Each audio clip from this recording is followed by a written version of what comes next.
Welcome, everyone. I want to thank all our presenters today, as well as all the attendees who joined our workshop today for Cybersecurity Workforce Development, What's New and What's Next. My name is Rhonda Abood. I'm the Michigan Works Association Meeting Logistics Manager, so I'm going to be moderating today.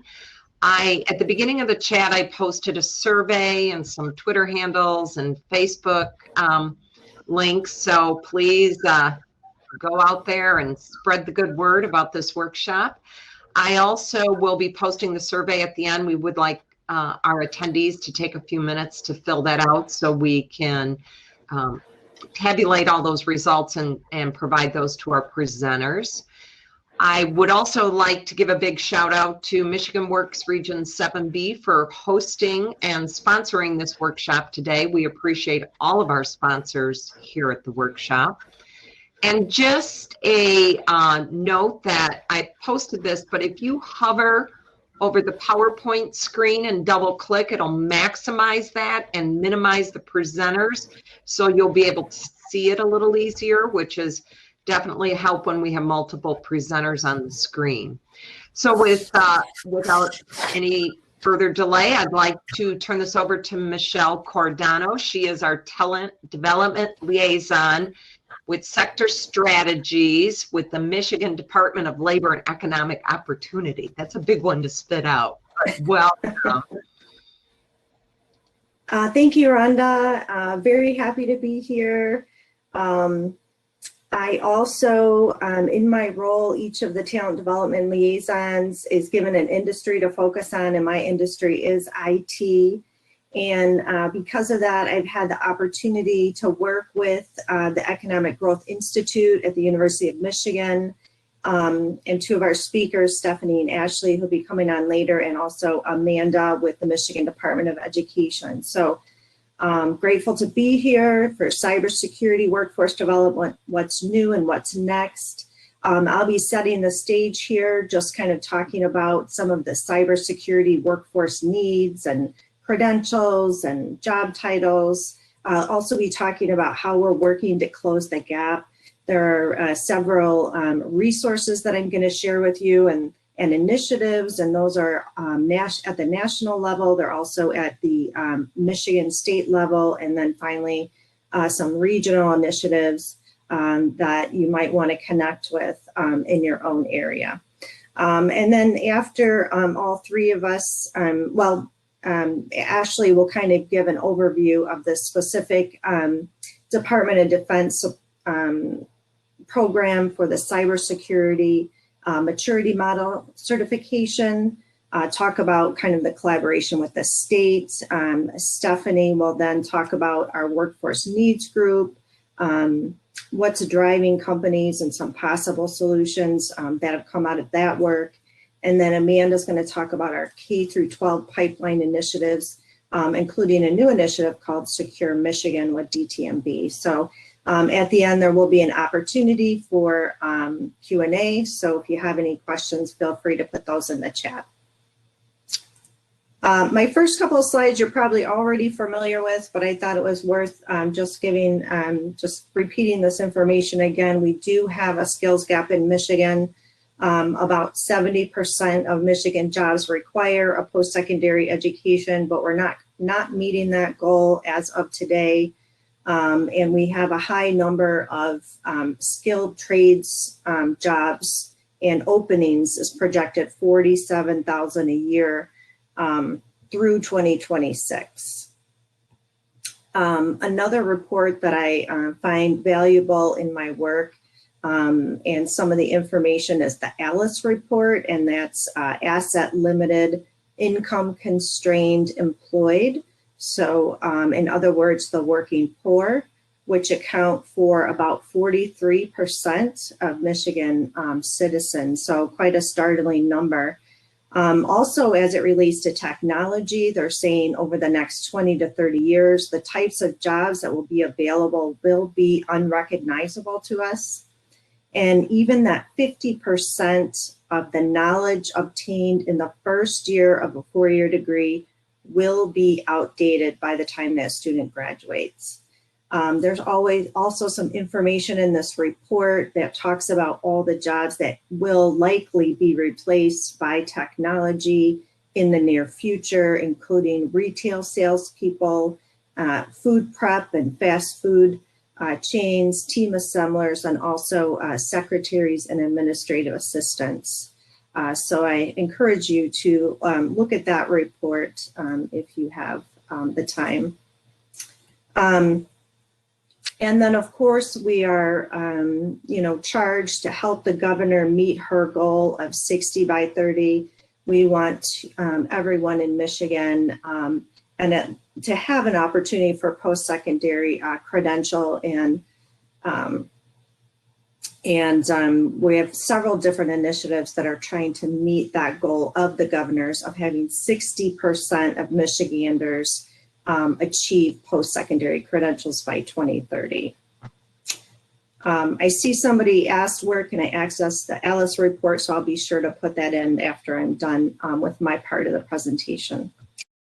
We're kind of diving deeper into cybersecurity, specifically Burning Glass Technologies is an analytics software company. They provide real-time data on job growth, skills and demand, and labor market trends.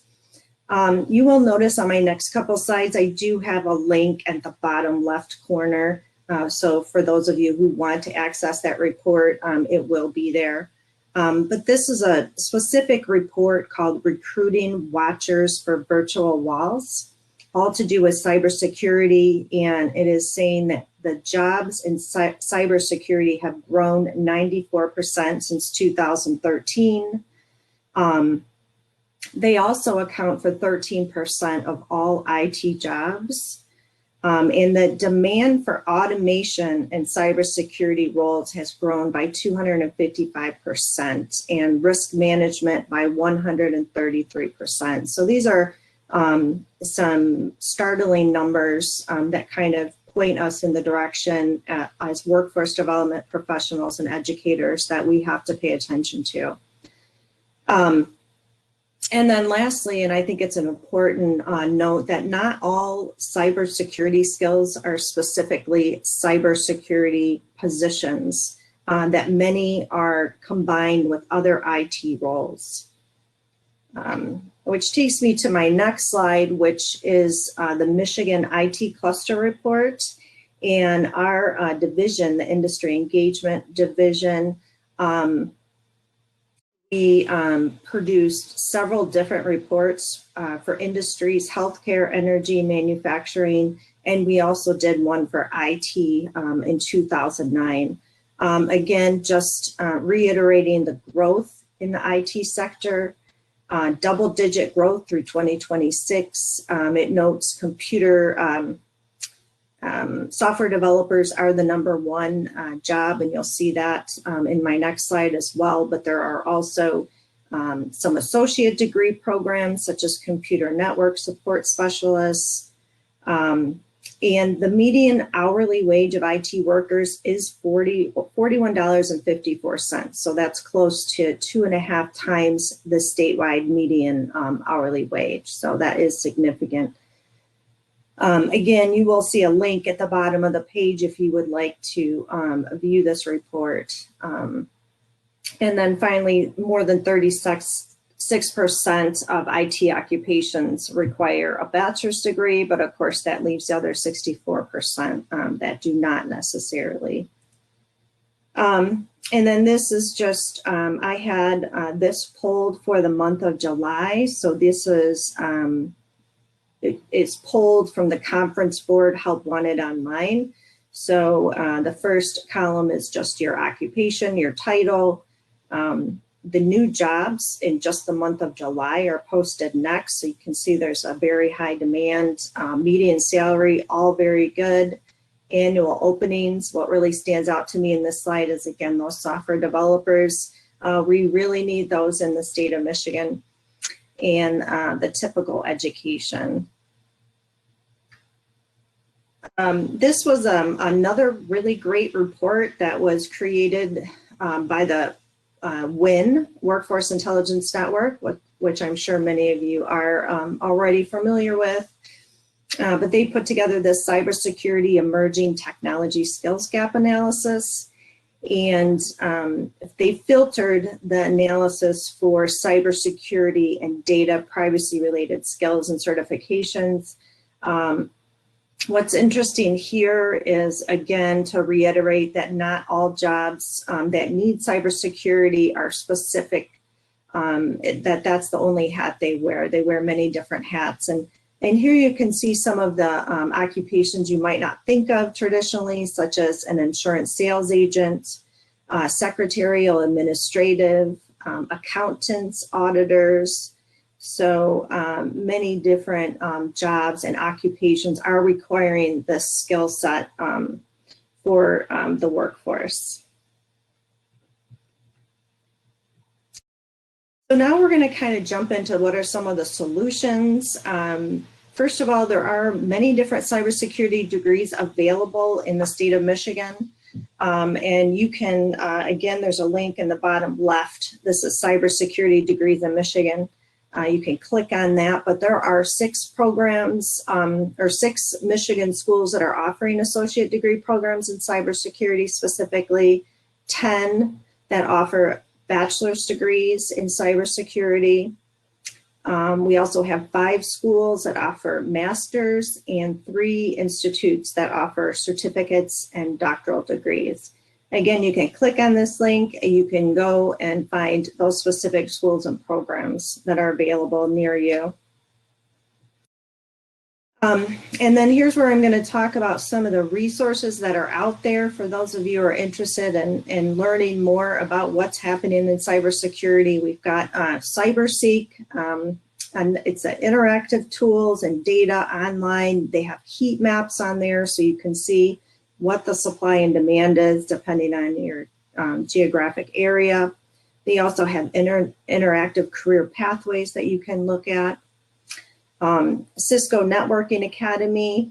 This is also very aligned to the careers of today. They have several different tracks, one of which is cybersecurity. Students can earn badges through this academy and help them to prepare for certification exams as a next step. They also have many free online tech courses available. Concerta is another online platform. They offer many, many different degrees, certifications. They work with over 200 world-class universities and companies, very well-known platform. Right after that, we have CompTIA, another online learning platform offering, again, those courses, degrees, and certifications. They are a nonprofit trade association, and they're considered one of the top in the country. The National Initiative for Cybersecurity Education. This is a partnership between government, academia, and the private sector, really focusing on supporting our country's ability to address the current and future workforce needs in cybersecurity specifically. Next, we have code.org. This is a program designed for K-12 students, profit, and their goal is really to expand access to computer science in schools and also to increase participation by women and underrepresented youth. The IBM Skills Academy is really designed for that academia area. They work with university faculty to provide them with tools to teach their students specific technical skills, giving them an advantage in the workforce. Project Lead the Way. This is also a national program working with our K-12 students here, working with teachers and students, creating hands-on classroom environments, empowering students to develop in-demand knowledge. They're currently in 400 schools in Michigan and 12,000 nationwide. So another initiative that's notable. And then finally on this page, we have Google. Google has a new IT support professional certificate, really meant to prepare entry-level jobs in the IT. You don't have need any experience to enter into this program. There are also 4 community colleges that are piloting this program, including Grand Rapids Community College, Jackson Community College, Macomb Community College, and Mott Community College. This one is really designed for people who have never considered IT as a pathway. The next one, we're just going to focus on Michigan cybersecurity and IT initiatives. The first 2, these K through 12 and MiSTEM network, I'm kind of just going to skim over those because my colleague Amanda Stoel will really take a deeper dive into some of those. But I will talk about some of the others. The Michigan Council of Women in Technology Foundation. Their mission is really to inspire and grow girls and women in technology. They have a very impressive network of executives, students, business owners, and entrepreneurs, over 1,100 members. Also of note, they have awarded $1.3 million in scholarships to women since 2006. So great program, wonderful mentoring and leadership clinics, a nice organization. We also have the Michigan Initiative for Cybersecurity Education. So this is kind of the Michigan arm of what we talked about in the last slide. But they are really working with K through 12 and post-secondary educators to enhance the education pipeline for computer science and cybersecurity. In 2008, they launched a learning management system, and that system offers full state standard aligned curriculum for both cybersecurity and computer science. I have to say, as I go through these lists, that many of these could have a presentation of their own. I'm just kind of giving you the brief introduction of all of these different initiatives, but there is much, much more to each of them. The Michigan Cyber Range is kind of these magnet sites that are located around the state of Michigan, bringing together just people from the community, students, professionals. They host events, they have training classes. They sometimes use these labs at the Cyber Range to work on project or product development, testing and demonstration. You may have heard of some of these in Pinckney, Wayne State. There's one in the Grand Rapids area, Northern Michigan University in the UP. So another great resource. The Michigan Cyber Civilians Corp. This is a pretty unique organization. It's really a group of trained civilian technical experts who volunteer to provide rapid response assistance to the state of Michigan in the event of a cyber security attack or incident. Michigan Mobility Institute. This institute offers academic, professional, executive training, retraining, skilled trades program. They focus on artificial intelligence, robotics, and cybersecurity, and they are working on developing a Master of Mobility degree in 2021. Taking us to the Masters of Mobility. The Cybersecurity on the Road. They provide in-depth training for high school teachers, as well as resources and materials that teach students to program, hack, and learn to defend against cyber attacks. And finally on this page, the Girls Go CyberStart. So these are high school girls mastering new skills while working their way through online trainings and games and competitions so they can actually earn cash. Next is our regional and local initiatives. The U of M Defense Cybersecurity Workforce Focus Group. Stephanie's going to talk about that, so I'm going to go over that one. 20 Fathoms and Traverse City, they have a brand new TC Cyber collaborative they're working on there. Just had the kickoff 6 days ago in Traverse City with 40 participants to learn about careers in cybersecurity. We also have the Institute of Excellence in Education in Mount Pleasant. They are teaching middle school students and helping them to obtain credentials and certifications in Cisco, Amazon Web Services, and others. We also have a couple groups that are directly connected to our Michigan Works, such as our Great Lakes Bay Michigan Works IT group. This group is fairly new, but has met a few times. Has some great members in that group, and they are in alignment with the Great Lakes Bay STEM Network, which is a program for those K through 12 in higher education. Capital Area Michigan Works IT Council, another strong organization under the Capital Area Michigan Works. Lots of peer-to-peer networking, regional initiatives, really working to empower technology organizations in the area. They have a really strong women in technology group and host many different events. And another very strong group that's been around for many years. Detroit Mercy Center for Cybersecurity and Intel Studies.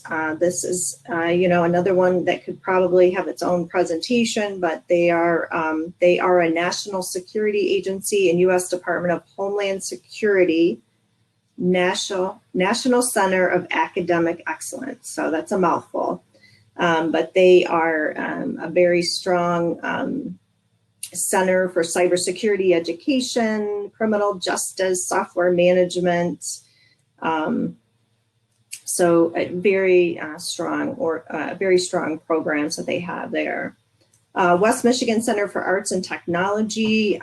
They are a nationally recognized hub for youth development and adult workforce development. So their cyber hub supports the community by providing individuals to connect, learn, and practice those cybersecurity courses, certifications, and workshops. We also have Apprenti, which is a program by the Workforce Intelligence Network, really bridging those tech talent gaps and diversity gaps through a very innovative apprenticeship program, and one of the apprenticeships available under Apprenti is a cybersecurity analyst. West Michigan Tech Talent, another really strong group in West Michigan, employers, educators, workforce development, really have a thriving IT community out in that area. They're really created, really again, focusing on creating and sustaining a diverse pool of IT talent. The next couple are called boot camps, short-term boot camps. These are not cybersecurity, but they are coding, which is a popular, I guess, a popular skill set in today's day. So Tech Elevator is in Detroit. They do coding boot camps, and they also have a nationally recognized job placement program for graduates. Grand Circus is very similar, offering those coding boot camps, job placements, and they also have 2 locations, one in Detroit and one in Grand Rapids. Last but certainly not least is our Upper Peninsula Cybersecurity Institute. It's the only institute of its kind in the UP. It offers non-degree and degree industry credentials. It augments existing cyber defense bachelor's degrees and provides career exploration and training opportunities for K through 12 school districts. So I know I've given you a lot of information, but there is a lot happening in cybersecurity in the state of Michigan. Just a couple more slides. I'll go through these quickly. We are getting ready to launch employer-led Michigan IT Council. This is an initiative that I'm involved in, and we've kind of mapped out what are the outcomes that workforce development educators and employers want to focus on. And we've, we have 3 outcomes. We have a full description and bullet points of what each of these outcomes entails, and I would be more than happy to send you that information if you're interested in learning more about that. And then also, I just wanted to do another shout out, and I know that you've heard about these programs, but these are awesome programs that are helping us to close the cybersecurity talent gap and the talent gap all together. And they are supporting that 60 by 30 initiative from the governor. the Future for Frontliners, a wonderful program providing that tuition-free pathway to a college or technical certificate for those essential workers who have been working on the front lines for us during these last 6 months. We've also been awarded $14.3 million for registered apprenticeship programs, and our team is working fervently on putting together RFPs and getting that information out to all of you to support your apprenticeship programs locally. And then the Skills to Work Digital Hub and Return to Work Playbook is, and I probably should put that link in the chat as well, but another wonderful resource to send your job seekers to who are looking to obtain new skills or just get back to work and need some help. So here's my information. I can also put it in the chat, but you're welcome to reach out to me if you have any questions or want any more information about any of these programs that I talked about today. I'm really happy to introduce the next speaker, Ashlee Breitner. I've been working with Ashlee for a few years. Well, it seems like a few, maybe it's only been a year and a half, but anyways, it's been a pleasure to work with Ashlee. She's the program manager at the Economic Growth Institute at the University of Michigan. She manages several different programs, including the Defense Cybersecurity Assurance Program. Today, she's going to talk about the work that we've done together and the work that they have done and spearheaded for regarding the Department of Defense's Cybersecurity Maturity Model Certification and the collaboration with Michigan. So thank you for your time today. I'll be back when the Q&A start, and I'll turn over to you, Ashlee. Great, thank you, Michelle. I appreciate everyone joining us this morning and giving me the opportunity to tell you more about the Defense Cybersecurity Assurance Program as just one of the many examples that Michelle talked about in cybersecurity activity going on in the state of Michigan. And it's a great example of a multi-agency, multi-organizational partnership that's really started to flourish here over the past couple of years. As Michelle mentioned, my name is Ashlee Breitner, and I am the Associate Director for the University of Michigan's Economic Growth Institute. Throughout our 40-year history at the university, we've had multiple opportunities to work with the state of Michigan's workforce development experts, such as Michelle and her team, and DCAP's just one of those examples. So Defense Cybersecurity Assurance Program, we also call DCAP for short, because everything in today's world needs an acronym now. So I'm going to start off by telling you a little bit about DCAP and setting the stage for the defense sector. Great, thank you, Michelle. In terms of why we're here today and why we formed this partnership. So to start off by giving you a little bit of background on the defense sector, to set the stage for the activity that Stephanie is going to tell you about next, that's directly relative to workforce development. We are currently running this program called DCAP, and cybersecurity across all industries is a really rapidly growing area of concern. You're hearing about it more and more daily, more breaches, more challenges happening. In the lack of workforce that they are available to address these concerns. And while I could go on for days and days about cybersecurity related to protecting our nation's great assets through the Department of Defense and its supply chain, I think it kind of speaks for itself. I don't have to tell you cybersecurity when it comes to Department of Defense is important. So about 5 years ago now, the Department of Defense started making a more concerted effort to develop what they called a set of guidelines to help standardize cybersecurity practices throughout their supply chain and their industrial base. They told the supply chain at that time that handled what they called controlled unclassified information, or CUI. You'll hear it referred to both ways. That by the end of 2017, that all of the contractors that handled this CUI, controlled unclassified information, needed to be compliant with this set of guidelines. But at that time, all they really had to do was self-attest.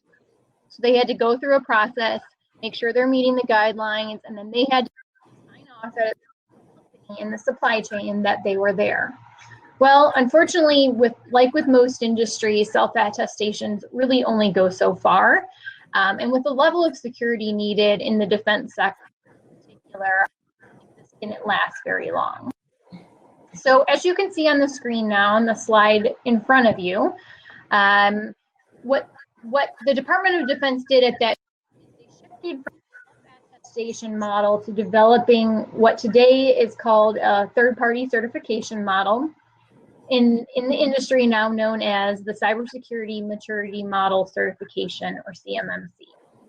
To keep it really simple for you all, obviously there's a lot of layers behind the scenes, but there's 5 levels of certification that a company can and will need to be audited to and verified that they are in compliance with.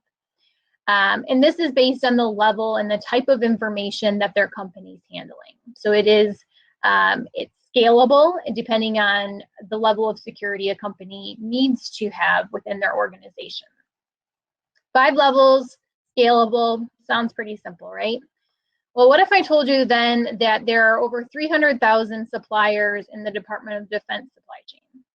And on top of that, all of them have to be certified to some level in order to even achieve Department of Defense contracts here in the near future.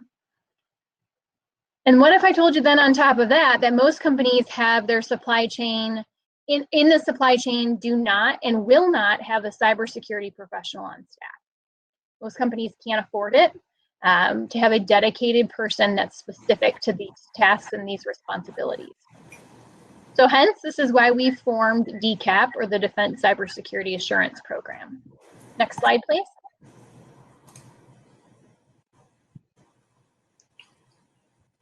So EGI, or the Economic Growth Institute at U of M, has been working in the defense supply chain for at least the past 10 years now. When we started to see cybersecurity become an area of concern and need for our clients in the defense sector, we partnered with the Department of Defense Office of Economic Adjustment and the Michigan Economic Development Corporation to help the small to medium-sized enterprises in this supply chain that don't have capacity, they don't have funding, and they don't necessarily have the technical know-how to get where they need to be regarding their cybersecurity. Without their support, can you flip back the screen, Michelle? Sorry. So without their support, ultimately these companies would be in jeopardy of losing their contracts.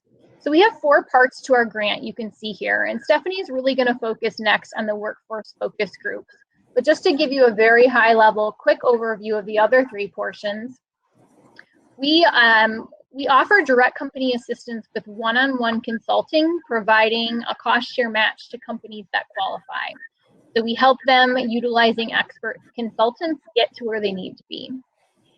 We also are mapping the private sector cyber providers and technologies being developed throughout the university system to support this supply chain in their path to certification. And then through a series of what we had planned to be regional seminars, now in our post-COVID environment we've shifted them to be virtual seminars. We've held a series targeted across the state of seminars to help the supply chain with what's required for compliance and also resources to assist them. At these seminars, we put out a call for participants, and in the workforce to call and get volunteers for a workforce focus group, and a series of them that we held in partnership with Department of Labor, Workforce Development, and Michigan Department of Education teams that Stephanie's going to tell you more about. Fortunately for us, and to help drive things forward, these workforce focus groups and a lot of our findings are not defense specific. So while our program started off, and in some of the areas we focus in this grant program are to help the defense supply chain, much of what we talk about and what we've learned from these workforce focus groups related to cybersecurity workforce gaps is industry agnostic. Next slide, please. So we know that most companies are juggling a lot today in this COVID environment, and we're doing so even before COVID hit us. But now we also know that most businesses do not have the means to hire dedicated cyber professionals, small to medium-sized businesses, that is. The level of capacity and capability for small to medium-sized enterprises versus their cyber responsibilities and obligations, unfortunately, really are unbalanced right now. But with the data from these focus groups that Stephanie's going to tell you about next, we're hoping to start to change that paradigm. So next slide, please.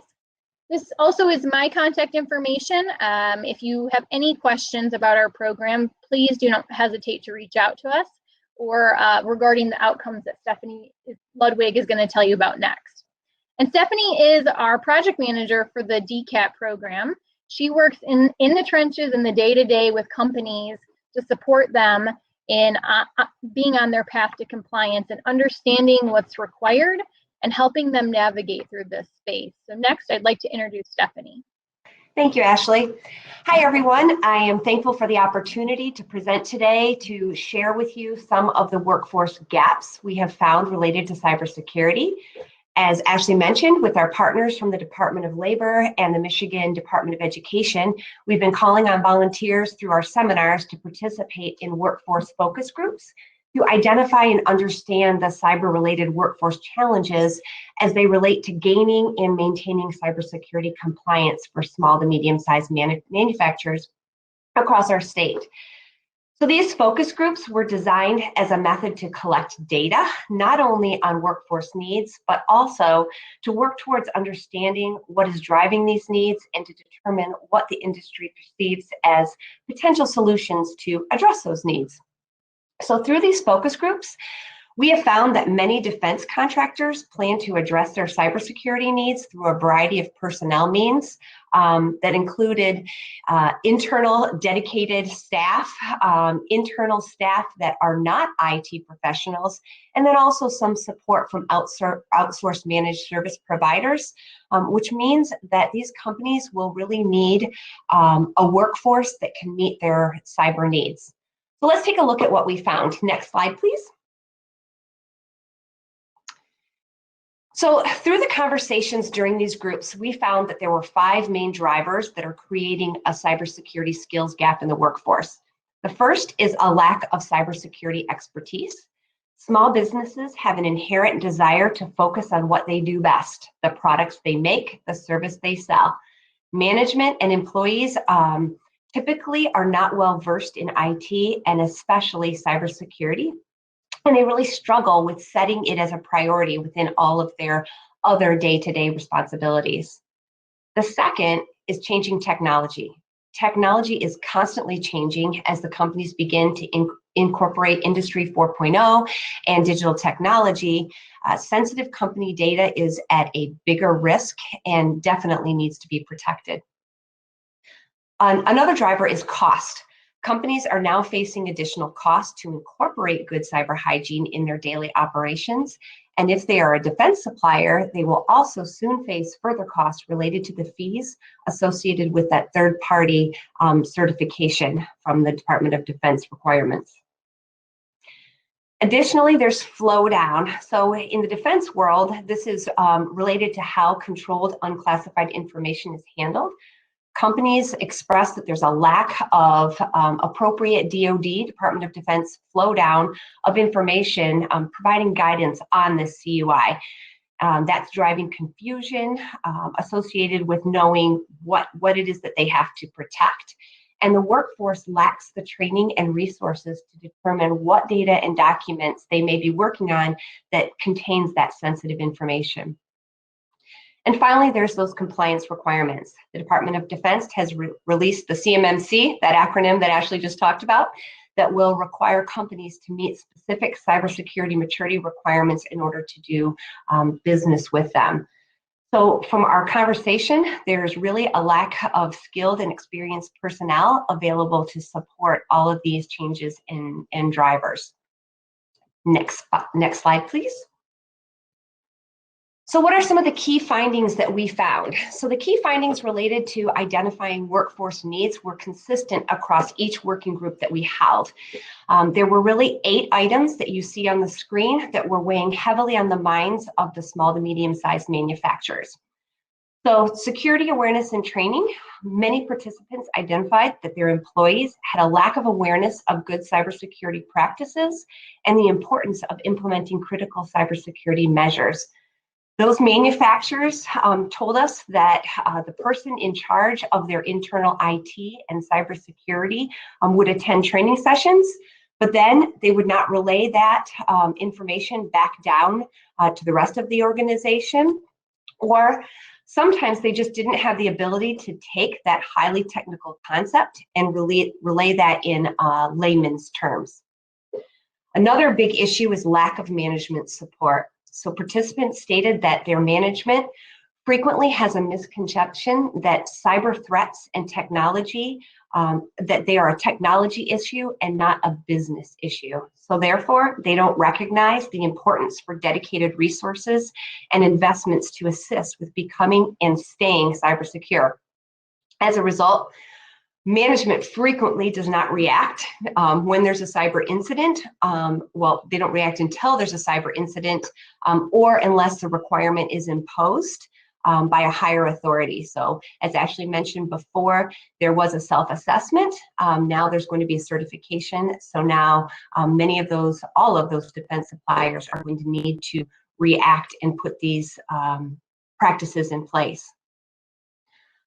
Another need that was identified is technical writing. In many small businesses, the person that's in charge of IT and cybersecurity is typically the person who has the most computer expertise, but really has no formal training or experience in technical writing. So there's a need to train and educate these individuals so that they have templates and tools to put effective cybersecurity policies and practices in place. There's also the issue of audit and accountability.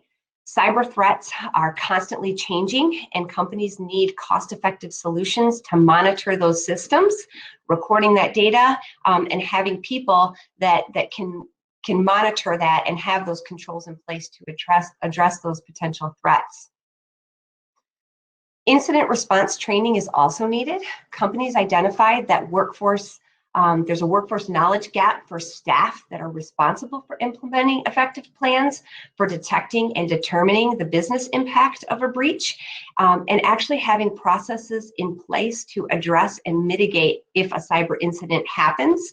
That would be like a simple incident response plan that includes who you should contact and who you should notify should you think there's been a breach in your system.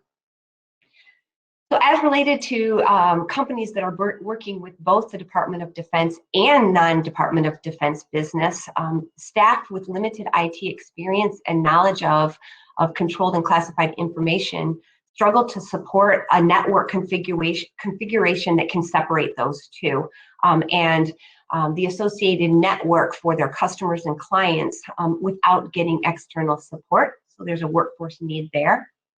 And finally, in compliance awareness, many defense suppliers are still not aware of the Department of Defense requirements and the associated certification timelines.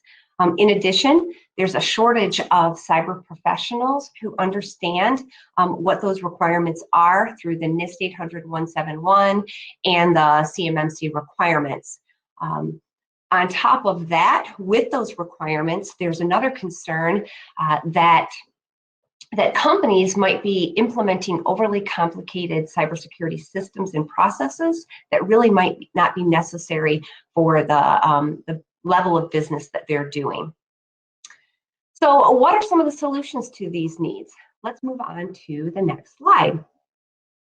So the feedback we received from our participants identified that they would like to have more general security guidelines developed that can be used by a company to promote good cyber hygiene.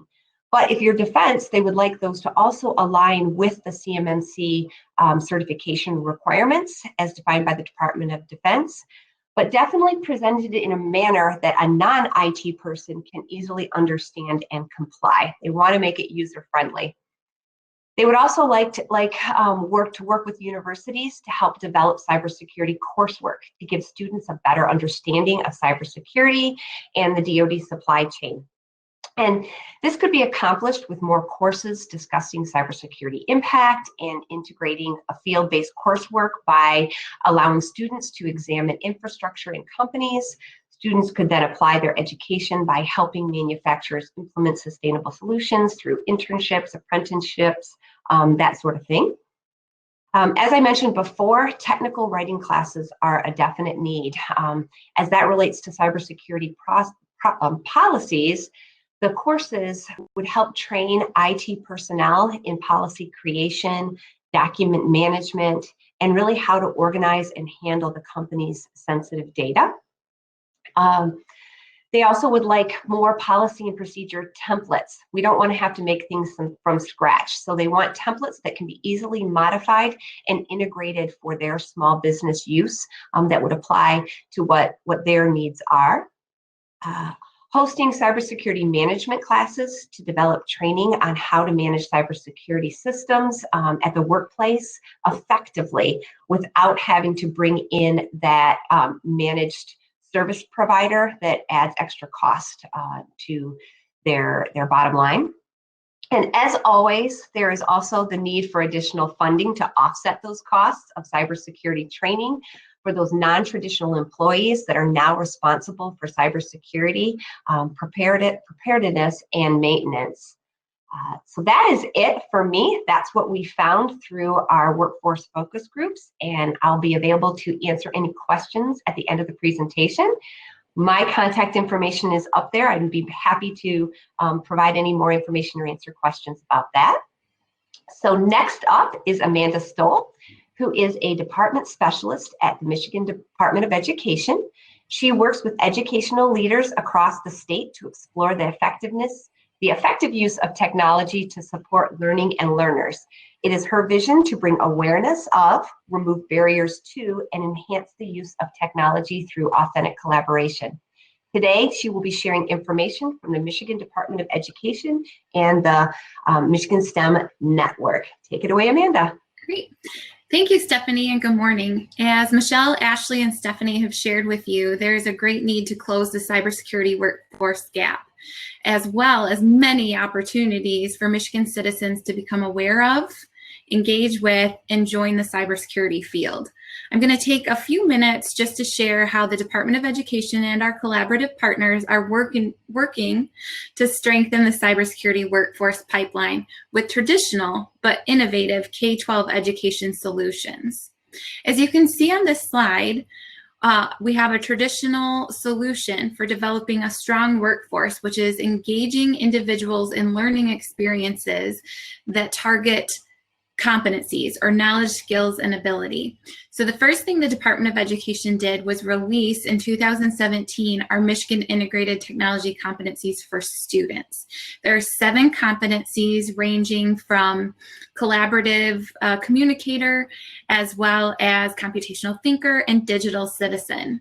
Those competencies focus on learning that is enhanced by technology rather than on technology tools.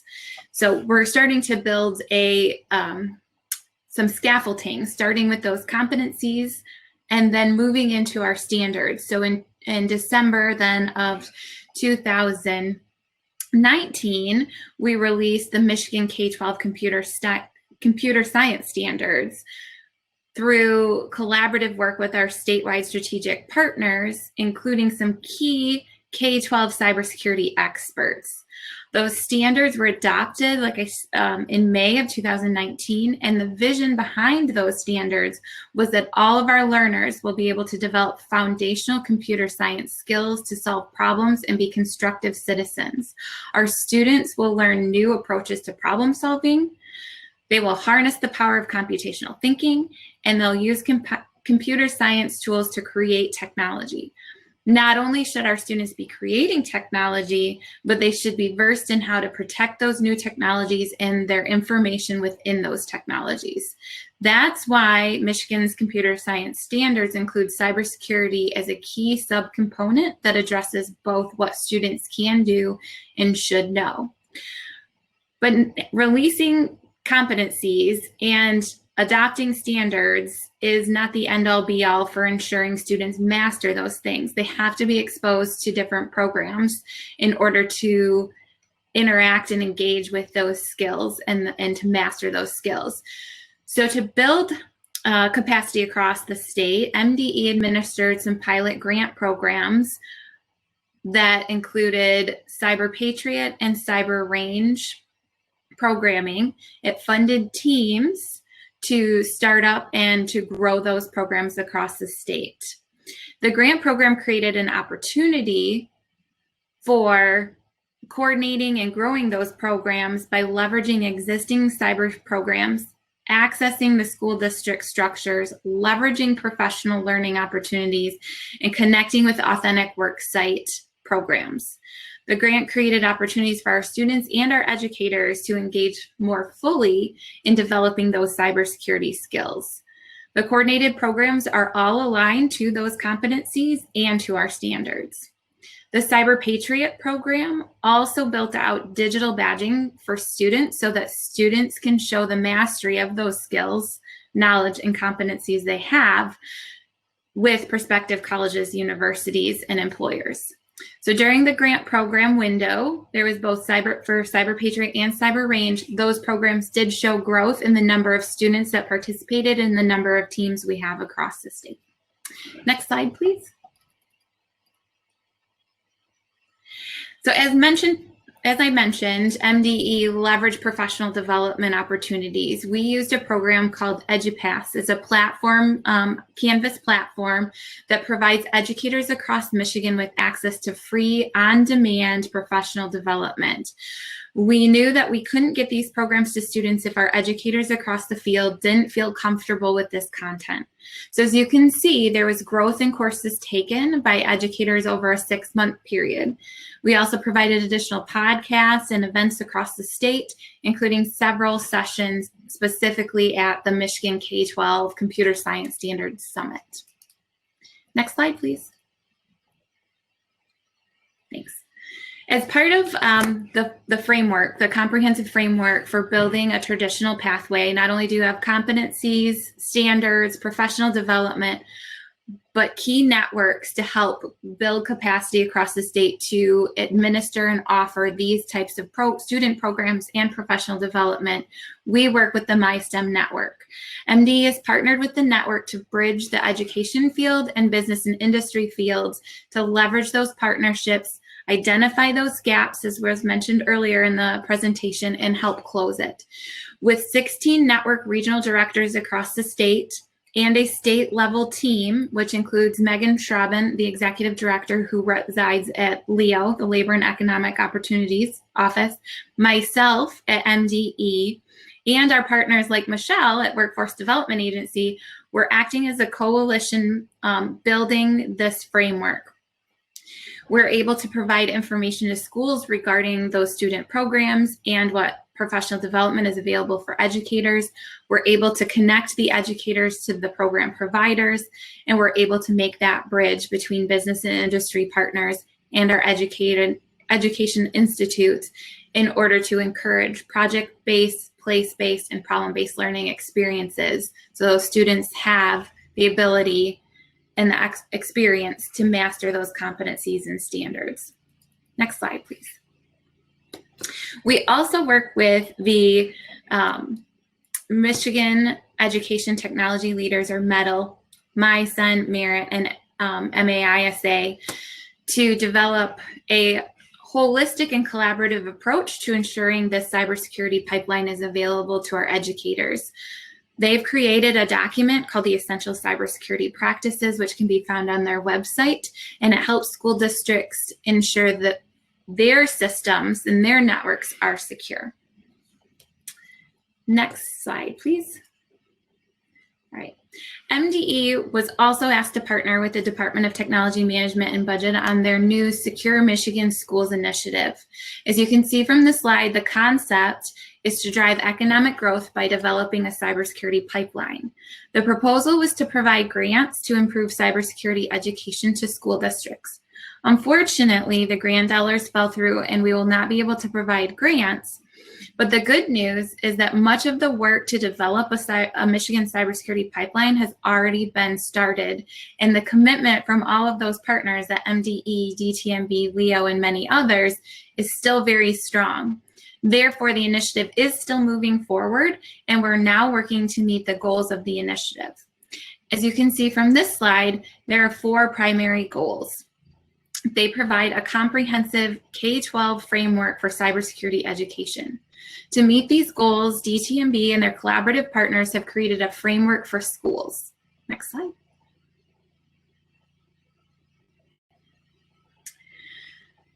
The framework has 3 primary pillars: securing the school, establishing cybersecurity curriculum, and building future leaders. So first, the established cybersecurity curriculum is the pillar that's working to curate cybersecurity curriculum resources, organize them in a way that is easy for educators to either integrate into their core content areas or implement a dedicated cybersecurity course for their students. There's also the securing schools pillar, which looks to ensure that the school's network, can you go back a slide, please? Thanks. Securing the schools pillar is looking at the school's network itself and how it's secured, and that student information is being protected, and that if there is an attack, the district can accomplish that or can help to respond to that attack. And lastly, the third pillar is building future cybersecurity leaders. This pillar is exploring the opportunities students have outside of the traditional classroom to engage with cybersecurity programs and be recognized for those efforts, such as the digital badging that I mentioned earlier. A work group was formed to focus on each pillar and build out what districts could do and what they would need to do in order to implement this framework. Each pillar is comprised of 3 maturity levels that the district will work to achieve. Level 1 is a partner.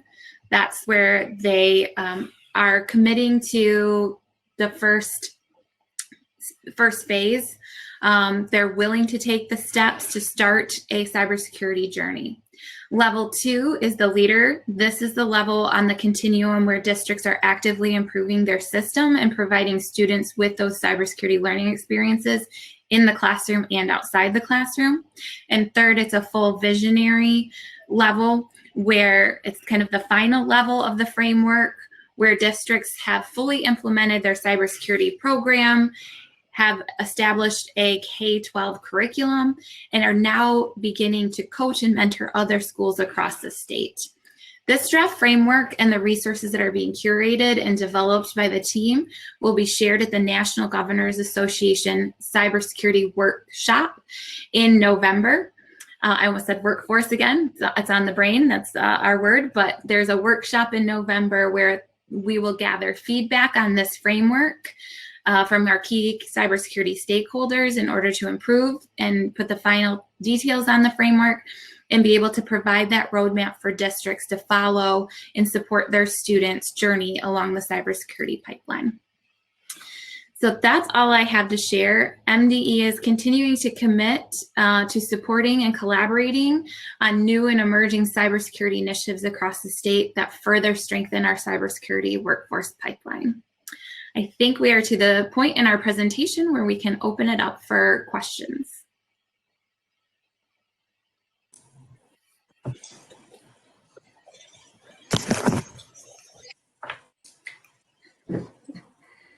We didn't leave a lot of time for questions, Rhonda, but if there's any questions, I did put the website for that, the Alice report, which is United Way, uwmichigan.org. So if you're interested in seeing that report, you can certainly check it out there.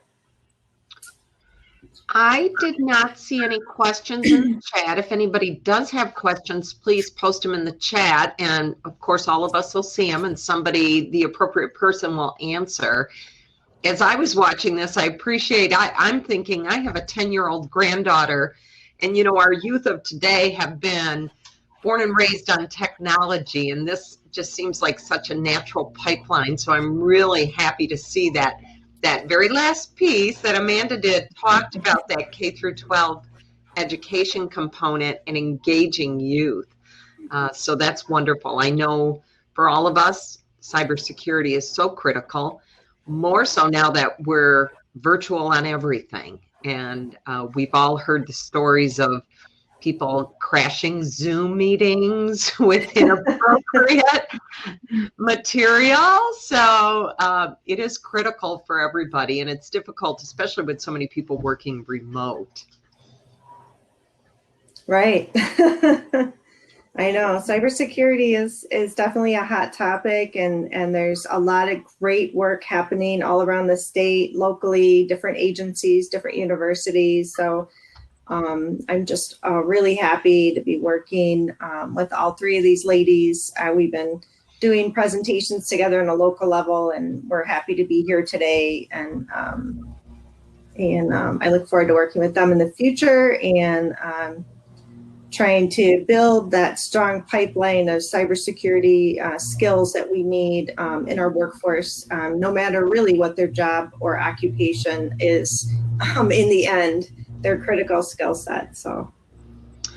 Right, and Bill just made a very good point. Not only is it the company, but he's talking about the end user. And Bill has done some trainings on for the association members on cybersecurity. One happened earlier this year, just before everybody went remote due to the COVID-19 crisis. So thank you for that tip, Bill. That is important as well. Mm-hmm. So within the chat, I did again post our survey link in there. So I ask everybody to take a few moments to fill out the survey so we can give insight to our presenters. And again, a big shout out to Michigan Works Region 7B for sponsoring today's workshop. I think if there's no more questions, I would like to thank all of our presenters for taking the time today to share this information with us. It's certainly top of mind for a lot of people, not just the manufacturing, all segments of business, educational institutions, and as Bill mentioned, private individuals at our own homes. So it is very critical for all of us to think about that. So this ends our presentation and rounds of workshops. We do have 2 more general sessions coming up. Right now we have a 15-minute break.